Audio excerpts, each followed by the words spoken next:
ಈ ರಾಜಕೀಯ ಅನ್ನೋದು ಎಲ್ಲ ದುಡ್ಡಿನ ಮೇಲೆ. ನಮ್ಮಂಥ ಮಿಡಲ್ ಕ್ಲಾಸ್ಗೆ ಈ ರಾಜಕೀಯ ಅನ್ನೋದು ಸೆಟ್ ಆಗಲ್ಲ. ಯಾಕಪ್ಪ ಅಂದರೆ ನನಗೆ ತುಂಬ ಜನ ನಮ್ಮೊಂದು ಇಡೀ ಕರ್ನಾಟಕ ಜನ ಫ್ಯಾಮಿಲಿ ಮೆಂಬರ್ಸ್ ಆಗಿರೋ ತುಂಬ ಜನ ಮೆಸೇಜ್ ಮಾಡ್ತಾರೆ. ಏನಪ್ಪ ಮೆಸೇಜ್ ಅಂದರೆ, ಬ್ರದರ್ ನೀವು ರಾಜಕೀಯ ಫೀಲ್ಡಲ್ಲಿ ಹೋಗ್ತೀರಾ, ನೀವು ಅಂದರೆ ಕಮಿಂಗ್ ಜೋನ್ ಪಾಲಿಟಿಕ್ಸಲ್ಲಿ ಹೋಗ್ತೀರಾ ಏನು ಅಂತ ತುಂಬ ಜನ ಕೂಡ ಮೆಸೇಜ್ ಮಾಡ್ತಾರೆ. ತುಂಬ ಜನ ಕೂಡ ಕೇಳ್ತಾರೆ ಯಾವ ಒಂದು ಪಕ್ಷಕ್ಕೆ ನೀವು ವೋಟ್ ಹಾಕ್ತೀರಾ ಏನು ಅಂತ ತುಂಬ ಜನ ಕೂಡ ಅಂತ ನೀವು ಕೂಡ ಎಲೆಕ್ಷನ್ ಬರ್ತಾರೆ ಅಂತ ತುಂಬ ಜನ ಅಂತ ಇರ್ತಾರೆ. ಇನ್ನೊಂದು ಜಸ್ಟ್ ನಾನು ನಿಮಗೆ ಎಲ್ಲರಿಗೂ ಆಗ್ಬೇಕಪ್ಪ ಅಂದರೆ ಏನಪ್ಪ ಅಂದರೆ ತುಂಬ ಸಿಂಪಲು. ಈ ರಾಜಕೀಯ ಅನ್ನೋದು ನಮ್ಮಂಥ ಮಿಡಲ್ ಕ್ಲಾಸಿಗೆ ಮೇನ್ ಇಂಪಾರ್ಟೆಂಟ್ ಸೆಟ್ ಆಗಲ್ಲ. ಯಾಕಪ್ಪ ಅನ್ಬೇಕಾರೆ ರಾಜಕೀಯಕ್ಕೆ ನೀವು ಬರ್ಬೇಕಂದ್ರೆ ನಿಮ್ಮ ಹತ್ರ ಮೇನ್ ಇಂಪಾರ್ಟೆಂಟು ದುಡ್ಡು ಇರಬೇಕು. ದುಡ್ಡಿದ್ದರೆ ಮಾತ್ರ ರಾಜಕೀಯ, ದುಡ್ಡು ಇರಲಿಲ್ಲ ಅಂದರೆ ರಾಜಕೀಯ ಇಲ್ಲ. ಯಾಕಂದ್ರೆ ನೀವು ಏನಾದರೂ ರಾಜಕಾರಣದಲ್ಲಿ ಪಾಲಿಟಿಕ್ಸ್ ಆಗಬೇಕಪ್ಪ ಅಂದರೆ ಯಾಕಂದ್ರೆ ನಿಮ್ಮ ಹತ್ರ ಹಿಂದೆ ದುಡ್ಡು ಇರಬೇಕು. ಆ ದುಡ್ಡು ನಿಮ್ಮ ಹತ್ರ ಇದ್ದರೆ ಮಾತ್ರ ನೀವು ರಾಜಕಾರಣಿಗಳು. ನಿಮ್ಮ ಹತ್ರ ದುಡ್ಡೇ ಇಲ್ಲಾಂದರೆ ನೀವು ರಾಜಕಾರಣಿ ಆಗೋಕ್ಕಾಗಲ್ಲ, ಈ ರಾಜಕೀಯಲ್ಲಿ ಬರೋಕ್ಕಾಗಲ್ಲ. ಆ್ಯಕ್ಚುಲಿ ಉಂಟು ತುಂಬ ಜನ ಮೆಸೇಜ್ ಮಾಡ್ತಾಯಿದ್ದಾರೆ. ಅವ್ರಿಗೆಲ್ಲರಿಗೆ ಹತ್ರ ನಾನು ನಿಮಗೆ ನಮ್ಮ ಹತ್ರ ಒಂದೊತ್ತು ಊಟ ಮಾಡ್ಬೇಕಾದ್ರೆ ಎಷ್ಟೋ ಕಷ್ಟಪಡ್ತಾ ಇರ್ತೀವಿ. ಒಂದು ಕೂಲಿ ಕೆಲಸ ಮಾಡ್ಬೇಕು, ಒಂದು ಮಿಡಲ್ ಕ್ಲಾಸ್ ಫ್ಯಾಮಿಲಿ ಒಂದಿನ ಸಾಯಂಕಾಲ ಬೆಳಗಿನ ಸಾಯಂಕಾಲವರೆಗೆ ನಾವು ಕೆಲಸ ಮಾಡಿದ್ರೆ ನಮಗೆ ದುಡ್ಡು ಎಷ್ಟು ಬರುತ್ತೆ? 300ರಿಂದ 400 ರೂಪಾಯಿ ದುಡ್ಡು ಬರುತ್ತೆ. ಅಷ್ಟು ದುಡ್ಡು ಬರ್ಬೇಕಾದ್ರೆ ನಾವು ಎಷ್ಟೋ ಬೆವರು ಸೇರಿಸ್ಬೇಕು. ಆದರೆ ಬಟ್ ನಮ್ಮಂಥವ್ರಿಗೆ ಈ ರಾಜಕೀಯ ಅನ್ನೋದು ಸೆಟ್ ಆಗಲ್ಲ. ಅಂದರೆ ಈ ಪಾಲಿಟಿಕ್ಸ್ ಅನ್ನೋದು ಸೆಟ್ ಆಗಲ್ಲ. ತುಂಬ ಜನ ಕೇಳ್ತಾರೆ ಆ ರೀತಿ ನಮಗೆಲ್ಲ ಆಗಲ್ಲ. ಯಾಕಪ್ಪ ನಮ್ಮ ಹತ್ರ ಒಂದೊತ್ತು ಊಟ ಮಾಡೋದಕ್ಕೋಸ್ಕರ ಅಂದರೆ ಒಂದೊತ್ತು ಊಟ ಮಾಡೋಕ್ಕೆ ಕೂಡ ದುಡ್ಡು ಇರಲ್ಲ ಒಂದೊಂದು ಟೈಮ್ನಲ್ಲಿ. ಅಂಥ ಒಬ್ಬ ವ್ಯಕ್ತಿಗೆ, ಒಬ್ಬ ಮಿಡಲ್ ಕ್ಲಾಸ್ ಹುಡುಗನಿಗೆ ರಾಜಕೀಯದಲ್ಲಿ ಪಾಲಿಟಿಕ್ಸಲ್ಲಿ ಇದು ಮಾಡ್ತಾರೆ, ಯಾರು ಕೇರ್ ಮಾಡಲ್ಲ. ಯಾಕಪ್ಪ ಈಗಿನ ದುನಿಯಾ ಯಾವ ರೀತಿ ಇದೆ ಅಂದರೆ ಹೇಳ್ಬೇಕ್ರೆ, ನಿನ್ನ ಹತ್ರ ದುಡ್ಡು ಇದೆ ಅಂದರೆ ಅಣ್ಣ ಅಪ್ಪ ಅಂತ ನಿನಗಡೆ ಬರ್ತಾನೆ, ನಿನ್ನ ಜೊತೆ ಮಾತಾಡ್ತಾನೆ. ನಿನ್ನ ಹತ್ರ ದುಡ್ಡೇ ಇಲ್ಲ ಅಂದರೆ ಯಾವ ರೀತಿ? ಅದೇ ರೀತಿ ಕೂಡ ಈಗಿನ ದಿನದಲ್ಲಿ ಓಟ್ ಅನ್ನೋದು ಯಾವ ರೀತಿ ಡಿಸೈಡ್ ಮಾಡ್ತಾಯಿದ್ದಾರೆ ಹೇಳ್ಬೇಕಂದ್ರೆ ದುಡ್ಡಿನ ಮೇಲೆ ಡಿಸೈಡ್ ಮಾಡ್ತಾಯಿರೋ ಓಟು. ಯಾಕಂದ್ರೆ ನಿಯತ್ತಾಗಿ ಯಾರು ಕೂಡ ಮಾಡ್ತಾಯಿಲ್ಲ. ಆ್ಯಕ್ಚುಲಿ ಉಂಟು ಯಾವುದೇ ಒಂದು ಪಕ್ಷ ಆಗಿರ್ಬೋದು, ನಾನು ನಿಮಗೆ ಇದೇ ಪಕ್ಷ ಅಂತ ಹೇಳಲ್ಲ. ಯಾಕಂದರೆ ಆ ಪಕ್ಷ ಹೇಳಿದ್ರೆ ನನಗೂ ಕೂಡ ಭಯ ಆಗುತ್ತೆ. ಆ ರೀತಿ ಮಾಡ್ತಾರೆ ರಾಜಕಾರಣಿಗಳು. ಅದಕ್ಕೋಸ್ಕರ ಯಾವುದೇ ಒಂದು ಪಕ್ಷ ಆಗಿರ್ಬೋದು, ಏನೇ ಆಗಿರ್ಬೋದು, ಎಲ್ಲ ನಮ್ಮವರೇ ಅಂತಲೇ ಹೇಳ್ಬೋದು.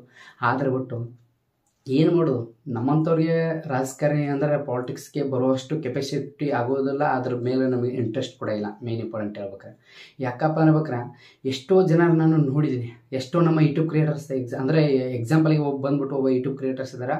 ಅವ್ರು ಬಂದ್ಬಿಟ್ಟು ಚಂದನ್ ಗೌಡ ಅಂತ ಬಂದ್ಬಿಟ್ಟು ಒಬ್ಬರು ಇದು ಲೋಕಸಭೆ ಈ ವಿಧಾನಸಭೆಗೆ ನಿಂತಿದ್ರು. ಮೊನ್ನೆ ML ಎಲೆಕ್ಷನ್ ಕೂಡ ನಿಂತಿದ್ರು. ಅವರು ಬೆಂಗಳೂರದವರು. ಅವರು ಸ್ವಂತ ಪಕ್ಷ ಕಟ್ಕೊಂಡು ನಿಂತಿದ್ದಾರೆ ಅವರು. ಯಾಕಂದರೆ ಅವ್ರಿಗೆ ದುಡ್ಡು ಅವಶ್ಯಕತೆ ಇಲ್ಲ. ಅವ್ರು ಏನು ಮಾಡ್ತಾರೆ, ಅವ್ರು ಕೆಲಸಕ್ಕಾಗಿ ಮಾಡ್ತಾಯಿದ್ದಾರೆ. ಯಾಕಂದರೆ ಈ ರಾಜಕಾರಣಿಗಳು ಎಲ್ಲ ಅವ್ರ ಹೊಟ್ಟೆಪಾಡಿ ನೋಡ್ತಾರೆ. ಅದು ಬಿಟ್ಟು ಇನ್ನೊಬ್ರು ಯಾರಿಗೂ ಕೂಡ ನೋಡಲ್ಲ. ಯಾಕಪ್ಪ ಆ್ಯಕ್ಚುಲಿ ಉಂಟು ನನ್ನ ಕನ್ನಡ ಆಗಿದೆ ಹೇಳ್ತೇನೆ, ನಮ್ಮ ಕ್ಷೇತ್ರದಲ್ಲಿ ಆಗಿದೆ ಹೇಳ್ತೀನಿ. ವೋಟಿಂಗ್ ಇದ್ದಾಗ ಅಣ್ಣ ಅಪ್ಪ ಅಂತ ಹೇಳ್ತಾರೆ, ನೀವು ನಮ್ಮವರು ಅಂತ ಹೇಳ್ತಾರೆ. ವೋಟಿಂಗ್ ಮುಗಿದ ತಕ್ಷಣ ಯಾವ ನಗರ, ಯಾವ ವಾರ್ಡು, ಎಲ್ಲಿಂದ ಬಂದಿದ್ದಾರೆ ಅಂತ ಕೇಳ್ತಾರೆ. 100% ಕೇಳ್ತಾರೆ. ಅದಕ್ಕೋಸ್ಕರ ಇರ್ತೀನಿ. ಈಗ ಏನು MP ಎಲೆಕ್ಷನ್ ಇದೆ ಸದ್ಯದಲ್ಲಿ, ಮೇ ಅಂದರೆ ಇದೇ ತಿಂಗಳು MP ಎಲೆಕ್ಷನ್ ಇದೆ. ಮೇ 7ಕ್ಕೆ ಎಲೆಕ್ಷನ್ ಇದೆ. ಎಲ್ಲರಿಗೆ ಹೇಳ್ತಾ ಇದ್ದೀನಿ ನಾನು, ನಿಮಗೆ ಪಾಲಿಟಿಕ್ಸ್ ಅನ್ನೋದು ನಮಗೆಲ್ಲ ಸೆಟ್ ಆಗಲ್ಲ ಬಿಡಿ. ಆದರೆ ಬಟ್ ನೀವು ಏನು ವೋಟ್ ಹಾಕ್ತೀರ, ಮತದಾನ ಅನ್ನೋದು ಒಬ್ಬ ವ್ಯಕ್ತಿಗೆ ಒಮ್ಮೆ ಇರುತ್ತೆ. ಆ ಮತದಾನವನ್ನು ನಿಮ್ಮ ಹಕ್ಕು ಇರುತ್ತೆ. ಯಾವುದೊಂದು ಪಕ್ಷ ಆಗ್ತಿರೋ ಬಿಡ್ತಿರೋ ಗೊತ್ತಿಲ್ಲ. ಆದರೆ ಬಟ್ ನೀವು ಆ ಒಂದು ಪಕ್ಷ ವೋಟ್ ಹಾಕ್ತೀರ ಅಂದ್ರೆ ಅದ್ರ ಬಗ್ಗೆ ನೀವು ಏನು ಮಾಡಿ, ಯೋಚನೆ ಮಾಡಿ. ಯಾಕಪ್ಪ ಯಾವುದೋ ಒಂದು ಇದಕ್ಕೋಸ್ಕರ ಕೊಡಬೇಡಿ. ಪಕ್ಷ ಅನ್ನೋದು ಅಂದರೆ ನಿಮ್ಮ ಮತ ಇದು ಮಾಡ್ಕೋಬೇಡಿ, ಇನ್ನೊಬ್ರಿಗೆ ಮಾರ್ಕೋಬೇಡಿ. ಅದಕ್ಕೋಸ್ಕರ ದಯವಿಟ್ಟು ಯಾವುದೊಂದು ಪಕ್ಷ ಇರೋದು ನಾನು ಇದೆ ಅಂತ ಹೇಳಲ್ಲ. ಯಾವುದೇ ಪಕ್ಷ ಇದ್ರೂ ಕೂಡ ನಿಮಗೆ ಕೆಲಸ ಮಾಡಬೇಕು, ನಿಮಗೆ ಒಳ್ಳೆಯ ಸೃಷ್ಟಿಯಿಂದ ಆಗಿರಬೇಕು, ನಿಮಗೆ ಅದರಿಂದ ಯೂಸ್ ಆಗಬೇಕು ಅಂಥ ಒಂದು ಪಕ್ಷಕ್ಕೆ ನೀವು ವೋಟ್ ಮಾಡಿ ಗೆಲ್ಲಿಸಿ.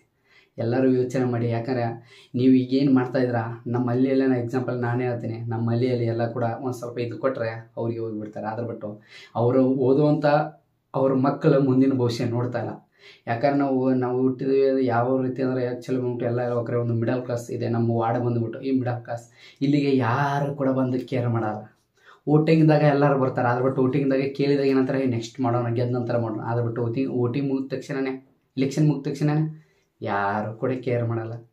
ಎಲ್ಲರಿಗೆ ಹೇಳ್ಬೇಕಾರೆ ಅದೇ ರೀತಿ ಕೂಡ ನಮ್ಮಂಥವ್ರಿಗೆ ಈ ರೀತಿಯೇ ಆಗುತ್ತೆ. ಅದಕ್ಕೋಸ್ಕರ ಹೇಳ್ತೀನಿ ನಾನು ನಿಮಗೆ ಶೇರ್ ಮಾಡೋದು ಇಷ್ಟೇ. ಈ ಒಂದು ವಿಡಿಯೋ ಮಾಡೋ ಉದ್ದೇಶ ಏನಪ್ಪ ಅಂದರೆ ಬೇಕಾರೆ ಪ್ರತಿಯೊಬ್ಬರು ಹೇಳ್ಬೇಕಾರೆ ತುಂಬ ಜನ ಕಮೆಂಟ್ ಕೂಡ ಆಗ್ತಾಯಿದ್ರು. ಅವ್ರಿಗೆಲ್ಲರಿಗೆ ಹೇಳ್ತೀನಿ ನನಗೆ, ನಮ್ಮಂಥವ್ರಿಗೆ ಪಾಲಿಟಿಕ್ಸ್ ಅನ್ನೋದು ಸೆಟ್ ಆಗಲ್ಲ. ಅಲ್ಲಿ ಆ ಒಂದು ಫೀಲ್ಡಿಗೆ ಹೋಗುವಷ್ಟು ನಮ್ಮ ಹತ್ರ ದುಡ್ಡು ಇರೋಲ್ಲ. ಯಾಕಂದರೆ ನಮಗೆ ಊಟ ಮಾಡೋದಕ್ಕೂ ಕೂಡ ದುಡ್ಡು ಇರಲ್ಲ, ಇದರಲ್ಲೇ ಹೋಗೋದಕ್ಕೆ. ಇಲ್ಲ ದುಡ್ಡಿದ್ದವ್ರಿಗೆ ಮಾತ್ರ ಪಾಲಿಟಿಕ್ಸ್ ಸೆಟ್ ಆಗುತ್ತೆ, ನಮ್ಮಂಥವ್ರಿಗೆ ದುಡ್ಡಿದ್ದವ್ರು ಕೂಡ ಯಾರು ಕೂಡ ಕೇರ್ ಮಾಡಲ್ಲ. ಆದರೆ ಬಟ್ ನಾನು ನಿಮ್ಗೆ ಎಲ್ಲರಿಗೂ ರಿಕ್ವೆಸ್ಟ್ ಮಾಡ್ದಂದು ಎಲ್ಲರಿಗೂ ಸಜೆಷನ್ ಮಾಡ್ತೀನಿ, ಏನಪ್ಪ ಅನ್ಬೇಕ್ರೆ ಯಾರಿಗೆ ನೀವು ಏನೇ ಮಾಡಿ ಏನೇ ಓಟ್ ಹಾಕಿ ಯಾರಿಗೆ ಏನೂ ಮಾಡ್ಕೊಳ್ಳಿ, ಆದ್ರೆ ಬಿಟ್ಟು ನೀವು ಏನು ಮಾಡ್ತಾರೋ ಬಿಡ್ತಾರೋ ಗೊತ್ತಿಲ್ಲ, ಆದ್ರೆ ಬಿಟ್ಟು ನಿಮಗೆ ಬೇಕಾದ ಒಬ್ಬ ವ್ಯಕ್ತಿನೂ ಆರಿಸಿ ತಗೊಳ್ಳಿ. ಅದನ್ನ ಬಿಟ್ಟು ಇನ್ನೊಬ್ಬರಿಗೆ ಓಟ್ ಹಾಕಿ ಆ ರೀತಿ ಮಾಡ್ಕೋಬೇಕು. ಯಾಕಂದ್ರೆ ಅವರಿಂದ ನಿಮಗೆ ಬೆನಿಫಿಟ್ಸ್ ಆಗಬೇಕು. ಅಂಥ ಒಬ್ಬ ವ್ಯಕ್ತಿ ಒಳ್ಳೆಯ ವ್ಯಕ್ತಿ ಅಂತ ಇರ್ತಾರೆ, ಯಾವುದೊಂದು ಪಾಲಿಟಿಕ್ಸ್ ಇದ್ದರೂ ಕೂಡ ಇರ್ತಾರೆ. ಆ ಒಂದು ಪಾಲಿಟಿಕ್ಸ್ ಆ ಒಂದು ಪಾರ್ಟಿ ನೀವು ಆರಿಸ್ತಾನೆ, ಅದರಿಂದ ನೀನಾಗಲಿ. ಆದ್ರೆ ಬಟ್ ದಯವಿಟ್ಟು ಯಾರು ಕೂಡ ಜಗಳ ಹಾಕೋಬಿಡಿ. ನೀವು ಆ ಪಾರ್ಟಿ ನಾವು ಈ ಪಾರ್ಟಿ ಅಂತ ಯಾರು ಕೂಡ ಜಗಳ ಹಾಕೋಬಿಡಿ. ನೀವು ಎಷ್ಟೇ ಜಗಳ ಆಡಿ ಏನೇ ಮಾಡಿ ಅವ್ರ ಮೇಲ್ಗಡೆ ಇರೋರೆಲ್ಲರೂ ಹೊಂದಾಣಿಕೆ ಆಗಿರ್ತಾರೆ. ಅದು ಬಟ್ ನಿಮ್ಮ ಸ್ನೇಹಿತರೆಲ್ಲರೂ ಕೂಡ ಹಿಂಗಿದ್ದವ್ರು ಕೂಡ ಹಿಂಗಾಗ್ತಾರೆ. ಅದಕ್ಕೋಸ್ಕರ ನೀವು ಯಾವುದೊಂದು ಪಾರ್ಟಿ ಸಪೋರ್ಟ್ ಮಾಡ್ತಾರೆ ಮಾಡ್ಕೊಳ್ಳಿ, ಆದ್ರೆ ಬಿಟ್ಟು ಎಲ್ಲ ನಿಮ್ಮ ನಿಯತ್ನಿಂದ ನೋಡ್ಕೊಳ್ಳಿ. ನಿಮ್ಮ ಒಂದು ಒಳ್ಳೆಯ ರೀತಿಯಲ್ಲಿ ನಿಮಗೆ ಕೆಲಸ ಆಗೋ ರೀತಿಯೇ ಮಾಡ್ಕೊಳ್ಳಿ. ಅದನ್ನ ಬಿಟ್ಟು ಇನ್ನೊಂದು ಕಡೆ ಏನೋ ವೇಸ್ಟ್ ಮಾಡ್ಕೋಬೇಡಿ. ಯಾಕಂದರೆ ಇನ್ನೊಬ್ಬರನ್ನು ನಡಕ್ಕಲೇ ಹೋಗ್ಬಿಡಿ. ಯಾಕಂದರೆ ಓಟ್ ಅನ್ನೋದು ನಿಮ್ಮೆಲ್ಲರ ಮತದಾನ. ನಮ್ಮ ಅಂಬೇಡ್ಕರ್ ಅವರು ಹೇಳಿದರೆ ಒಂದು ಮತದಾನ ಇರಿದ್ರೆ ಎಷ್ಟೋ ನಾವು ಒಂದು ಓಟಿನಿಂದ ಎಷ್ಟೋ ಜನ ಇದನ್ನು ಗೆದ್ದಿದ್ದಾರೆ. ಆ ರೀತಿ ಅಲ್ಲ, ಒಂದು ಓಟು ಕೂಡ ತುಂಬ ಇಂಪಾರ್ಟೆಂಟ್. ಎಲ್ಲರಿಗೆ ಹೇಳ್ತೀನಿ, ಎಲ್ಲರೂ ವೋಟಿಂಗ್ ಹಾಕ್ಕೊಳ್ಳಿ, ಮಿಸ್ ಮಾಡ್ಕೋಬೇಡಿ. ಪ್ರತಿಯೊಬ್ಬರು ನಮ್ಮ ಕರ್ನಾಟಕ ಜನರಿಗೆ ಎಲ್ಲರಿಗೆ ಹೇಳ್ತೀನಿ, ವೋಟಿಂಗ್ ಅನ್ನೋದು ಯಾರು ಕೂಡ ಮಿಸ್ ಮಾಡ್ಕೋಬೇಡಿ. ಪ್ರತಿಯೊಬ್ಬರು ಕೂಡ ಹಾಕಿ.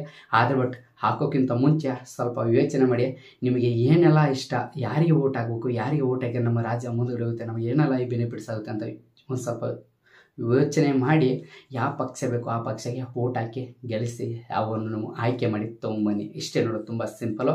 ಆದ್ರೆ ಬಟ್ ಹೇಳ್ತೀನಿ, ಯಾರೆಲ್ಲ ನಮ್ಮ ಮಿಡಲ್ ಕ್ಲಾಸ್ ಹುಡುಗರು ಅಂತ ಇದ್ರೆ ನಾವು ಎಲ್ಲರೂ ಪಾಲಿಟಿಕ್ಸಲ್ಲಿದ್ದಾರೆ, ಎಲ್ಲರೂ ರಾಜಕಾರಣಿಗಳಿದೆ. ನಾನು ಕೂಡ ಅವ್ರಂಗೆ ಆಗಬೇಕಂತ ಏನು ಕನಸು ಕಟ್ಟಿದಾರೆ, ಆ ಕನಸು ನೆನೆಸೋದು ಸುಳ್ಳು ಅಂತಲೇ ಹೇಳ್ಬೋದು. ಸುಳ್ಳು ಅಂತ ಯಾಕೆ ಹೇಳ್ತೀನಪ್ಪ, ಆ ಕನಸಿಗೆ ನಾವು ಹೋಗ್ಬೇಕಂದ್ರೆ ನಮ್ಮ ಕೈಯಲ್ಲಿ ಏನೂ ಆಗಲ್ಲ, ಸೆಟ್ಟು ಕೂಡ ಆಗಲ್ಲ. ನೋಡಿ, ಆ ಕನಸು ಅಂದ ತಕ್ಷಣ ಲೈಟ್ ತೆಳಗಡೆ ಬಿತ್ತು ನೋಡಿ, 100% ಸುಳ್ಳು. ಅದೆಲ್ಲ ನಮಗೆ ಸೆಟ್ ಆಗಲ್ಲ. ಅದಕ್ಕೋಸ್ಕರ ಪ್ರತಿಯೊಬ್ಬರು ಹೇಳ್ತೀನಿ, ಎಲ್ಲರಿಗೂ ಹೇಳ್ತೀನಿ, ಆ ರೀತಿ ಕನಸಿದರೆ ಎಲ್ಲ ನಮ್ಮ ಮಿಡಲ್ ಕ್ಲಾಸ್ ಹುಡುಗರು ಎಲ್ಲರಿಗೂ ಹೇಳ್ತೀನಿ, ಆ ರೀತಿ ನಮಗೆ ಆಗಲ್ಲ ಬಿಡಿ. ಅವರು ಆಗಬೇಕಂದ್ರೂ ಕೂಡ ಹಿಂದ್ಗಡೆ ಇರಬೇಕು, ಅದೆಲ್ಲ ನಮ್ಮ ಕಡೆ ಇರೋಲ್ಲ. ಅದಕ್ಕೋಸ್ಕರ ಹೇಳ್ತೀನಿ, ಮತದಾನ ಅನ್ನೋದು ನಾವು ಇಷ್ಟಲ್ಲ, ನಮ್ಮ ಜಾಗದಲ್ಲಿ ಯಾರೋ ಒಬ್ಬರು ನಿಂತರು ಕೂಡ ಕೆಲಸ ಮಾಡೋರಿದ್ದಾರೆ, ಅವರಿಗೆ ಮತ ನೀಡಿ ಗೆಲ್ಲಿಸಿ ತನ್ನಿ. ಎಲ್ಲರಿಗೂ ಕೂಡ ಆಲ್ ದ ಬೆಸ್ಟ್. ಆದ್ರೆ ಬಟ್ ಎಲ್ಲರಿಗೆ ತಂದು ದಯವಿಟ್ಟು ನೀವು ಯಾರಿಗೆಲ್ಲ ಓಟ್ ಮಾಡ್ತಾರ ಚಿಕ್ಕದಾಗಿ ಕಮೆಂಟ್ ಹಾಕಿ ತಿಳಿಸಿ.